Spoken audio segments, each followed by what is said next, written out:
four middle-aged men suddenly get a wild idea and decide to go on a spur-of-the-moment trip. No plans, no destination, just going wherever they feel like. Because they didn't plan the route properly, their motorcycles run out of gas halfway through the trip. With no other choice, they use sleeping bags to rough it outdoors. When they wake up, some have sore butts, others have sore throat. Even more ridiculous, they get mistaken for a gay couple by a patrol officer. When I got sore jaws from 3 hours of blowing...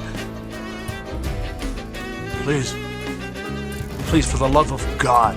These four men are basically the middle-aged version of a losers alliance. Bobby's a plumber who unclogs toilets, but he's always dreamed of being a writer. So he quits his job and stays home writing for a full year, only to produce not a single word. Not only does his wife nag him every day, but his daughter mocks him too. With no other choice, he sheepishly goes back to unclogging toilets for a living. Call the firm. Yeah, men's room. Some truck driver must have crap an entire car in there, man.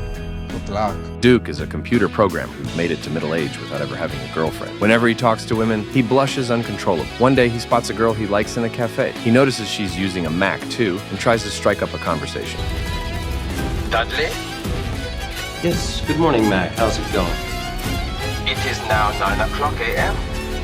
Thanks, Mac.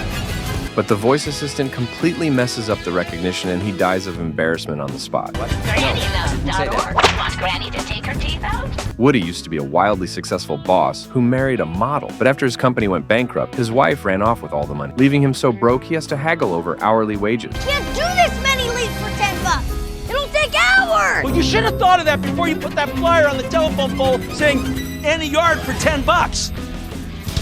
Compared to the other three, Doug is the happiest one. He's a dentist with a fairly comfortable life, but the moment he hits middle age, he turns into a hardcore health nut. He's afraid to eat this, afraid to touch that. His son would rather play ball with the neighbor's dad than spend time with him. Well, yeah, I mean, Stu's dad is awesome. He can totally dunk. The hoop's, 8 feet above the ground? Anybody could dunk that.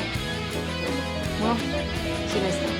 Crushed by the pressures of everyday life, the four men find their only weekly joy in putting on leather jackets, wearing sunglasses, and riding their motorcycles around the city. One day, Woody suddenly suggests, why not take a spur-of-the-moment trip? Ride north on their bikes, sleep wherever, eat picnic food, and go crazy like they did when they were young. Duke, being single with nothing holding him back, agrees immediately. Bobby, a classic henpecked husband, feels sure his wife will never agree. Doug says he still has a family to support, and with his health, he probably couldn't handle it anyway. That night, Doug watches his wife and kids freely eat whatever they like. Meanwhile, he can only chew on leafy greens to control his health, which makes him extremely frustrated. But what his wife says next completely changes his mind.